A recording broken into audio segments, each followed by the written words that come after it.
चा हप्ता वितरित करत असताना यामध्ये 2,34,00,000 महिलांचा समावेश तर आहेच, पण ज्या महिलांना आधार सीडिंगमुळे लाभापासून वंचित राहावं लागत होतं त्याच्यातल्या सुद्धा ज्यांची आधार सीडिंग झालेली आहे त्या लाभार्थ्यांना सुद्धा आज आपण लाभाच्या वितरणाची सुरुवात सन्मान निधीची करत आहोत। सकाळपासून एक बातमी आलेली आहे, लाडकी बहीण योजनेचे 410 कोटी रुपये सामाजिक न्याय विभागाकडून वर्ग करण्यात आले जून महिन्याचा हप्ता देण्यात। मला वाटतं साधारणपणे ह्या बातमीची सवय आम्हाला गेल्या 3-4 महिन्यापासून झालेली आहे। खरं तर या संदर्भामध्ये राज्याचे मुख्यमंत्री देवेंद्र फडणवीस साहेब, उपमुख्यमंत्री अजितदादा असतील, उपमुख्यमंत्री एकनाथजी शिंदे साहेब असतील यांनी आणि त्याचबरोबर आदिवासी विभागाच्या मंत्र्यांनी सुद्धा या संदर्भामध्ये बऱ्याचशा वेळेला हा गैरसमज दूर करण्याचा प्रयत्न केलेला आहे। पण दर महिन्याला लाडकी बहीणच्या लाभाची किंवा लाभार्थी डीबीटीची प्रक्रिया ही जवळ आल्यानंतर अशा पद्धतीच्या बातम्या येत असतात। सामाजिक न्याय विभाग आणि त्याचबरोबर आदिवासी विभाग यांना त्यांच्या गेल्या वर्षीच्या जो काही आर्थिक संकल्पामध्ये जो काही बजेट दिला जात असतो त्याच्यामध्ये जवळपास 38% आणि 41% वाढ ही त्यांच्या एकंदर सालाबादप्रमाणे जो बजेट असतो त्याच्यामध्ये केलेली आहे। आणि त्याची घोषणा मार्च महिन्याच्या झालेल्या अर्थसंकल्पामध्येच अजितदादांनी अर्थमंत्री म्हणून त्यांचं बजेट सादर करत असताना केलं। या संदर्भामध्ये मुख्यमंत्री महोदयांनी सुद्धा वारंवार त्या संदर्भातलं स्पष्टीकरण दिलेलं आहे। त्याच्यामुळे कुठेही सामाजिक न्याय आणि आदिवासी विभागाचा त्यांच्या योजनांचा जो निधी आहे तो वळवून किंवा त्याच्यावर काही तो कमी करून काही लाडक्या बहीण योजनेसाठी दिला जात नाहीये। त्यांना 10% किंवा 20% जो काही मॅन्डेटरी आहे त्याच्यामध्ये अधिक वाढ ही अर्थ विभागाने आणि सरकारने केलेली आहे। नाही, चांगली गोष्ट आहे। मराठी माणसासाठी लोकप्रतिनिधी म्हणून सगळ्यांनीच आपण त्या ठिकाणी भूमिका मांडणं हे आपापल्या पद्धतीनं अधिकारच आहे।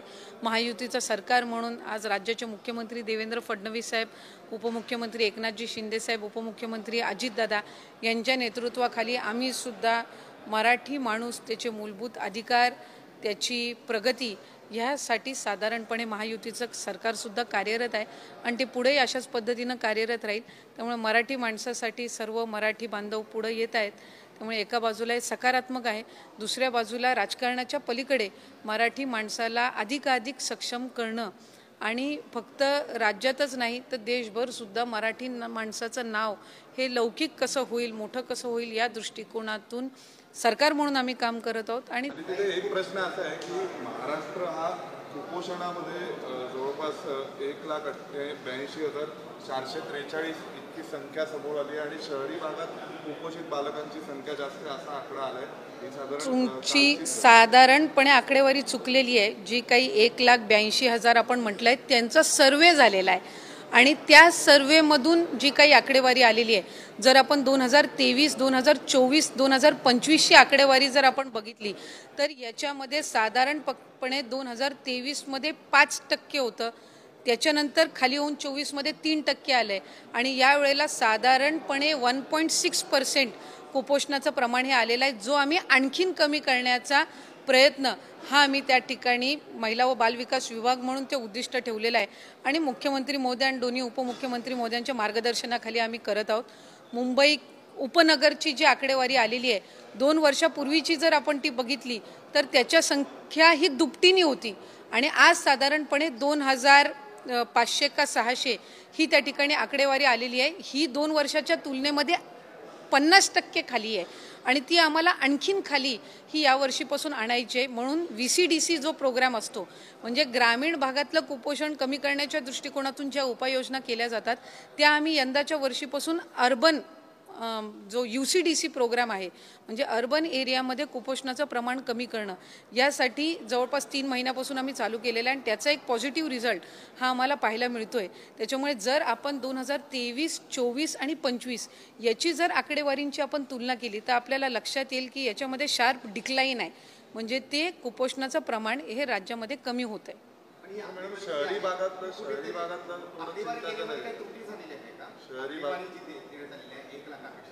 नाही, 1 लाखापेक्षा त्रुटी झालेली नाहीये। साधारणपणे माझ्याच लेखी उत्तर जे आपण तारांकित प्रश्नांचं देत असतो त्याच्यामध्ये ही आकडेवारी दिलेली आहे। त्या सदस्यांनी या वर्षीची आकडेवारी मागितलेली आहे, ती जर आपण 2023, 2024, 2025 3 वर्षांची जर आकडेवारी आपण बघितली तर या वर्षी ते प्रमाण हे कमी होताना आपल्याला दिसत आहे आणि ते आणखीन कमी करण्याचा प्रयत्न हा मी साधारणपणे विभाग म्हणून करत आहोत. शहरी भागामध्ये साधारणपणे ज्या बालवाड्या असतात या तिथल्या महानगरपालिकेच्या अंतर्गत येत असतात. अंगणवाड्यांची संख्या तिथं कमी आहे, पण जितक्या अंगणवाड्या शहरी भागामध्ये आहेत म्हणजे मुंबई महानगरपालिका असेल, पुणे महानगरपालिका असेल, इतर महानगरपालिका असतील, इथे आम्ही UCDC हा जो प्रोग्राम आहे हा एक्सटेन्सिव्हली आम्ही यंदाच्या वर्षीपासून राबवत आहोत आणि त्याच्यामधल्या बालकांच्या मध्ये सॅम किंवा मॅम म्हणजे कमी तीव्र असणारे कुपोषित आणि तीव्र असणारे कुपोषणाचं प्रमाण जे आहे हे पुढच्या कालावधीमध्ये आपल्याला निश्चितपणाने कमी झालेलं पाहायला मिळेल. आम्ही जे राज्याचे उपमुख्यमंत्री एकनाथजी शिंदे साहेब ज्यांच्याकडे नगर विकास विभागसुद्धा आहे, आम्ही त्या विभागासोबत समन्वय साधून आणखीन बालवाड्या आणि अंगणवाड्यांमध्ये जे काही न्यूट्रिशन व्हॅल्यू जे आहे म्हणजे जो पोषण दिलं जातं हे अधिक चांगल्या प्रमाणामध्ये चांगल्या पद्धतीनं कसं देता येईल महानगरपालिकेच्या माध्यमातून सुद्धा हाही आम्ही प्रयत्न करतोय, जेणेकरून या सर्वेमध्ये बालवाडीमध्ये म्हणजे जे महानगरपालिकेच्या अंतर्गत येतात त्यांचंही याच्यामध्ये कॅल्क्युलेशन होत असतं आणि त्याचबरोबर एकात्मिक बालविकास अंतर्गत म्हणजे जो महिला व बालविकास विभागाअंतर्गत आहे त्यांचंही येत असतं. तर साधारणपणे ते चांगल्यातले चांगले प्रोग्राम्स कुपोषणाच्या दृष्टिकोनातून राबवून ते प्रमाण कमी हे पुढच्या कालावधीमध्ये करण्याच्या दृष्टिकोनातून आम्ही लक्ष केंद्रित करत आहोत. मुंबई उपनगरात साधारण 13,457चा आकडा होता. ठाणे त्या लागोपाठ आहे 7,366, त्यानंतर नाशिक आहे. तर ही जी आणि मग पुणे हे नवे उपनगर तयार होत आहेत, त्यामध्ये या नव्या उपनगराच्या नव्या शहरीकरणाच्या समस्या आहेत असं वाटतं का तुम्हाला कुपोषित बालक? साधारणपणे आपण जर बघितलं की जास्तीत जास्ती स्लम एरियाज जे आहेत ते या भागामध्ये सुद्धा आहेत आणि त्याचबरोबर बऱ्याचशा वेळेला ज्या तिथे बालवाड्या ज्या आहेत या महानगरपालिकेच्या अंतर्गत असतात. जिथे महिला व बालविकास विभाग हे कार्यरत नसतं तर महानगरपालिका हे त्या बालवाड्या चालवत असतात आणि प्रत्येक विभागाच्या आपापल्या पद्धतीनं ज्या प्रायोरिटीज आहेत म्हणजे आता समजा अंगणवाडी आहे तर अंगणवाडीमध्ये आम्ही सप्लिमेंटरी न्यूट्रिशन, पोषण आणि पढाई याच्यावर या 2 गोष्टींवर आम्ही लक्ष केंद्रित करत असतो. महानगरपालिकेच्या आपापल्या जो काही त्यांचं बजेट असतं त्यानुसार त्याच्या संदर्भातले त्यांचे क्रायटेरियाज असतात. पण यंदाच्या वर्षीपासून आम्ही हाच प्रयत्न करतोय की जे न्यूट्रिशन आम्ही किंवा न्यूट्रिशनल किंवा सप्लिमेंटरी न्यूट्रिशन आम्ही अंगणवाड्यांमध्ये देतो तेच साधारणपणे बालवाडीमध्ये पण जर त्यांनी त्या ठिकाणी अंतर्भाव त्याचा केला तर कुपोषणाचं प्रमाण हे पुढच्या कालावधीमध्ये आपल्याला आणखीन कमी झालेलं त्या ठिकाणी पाहायला मिळू शकेल.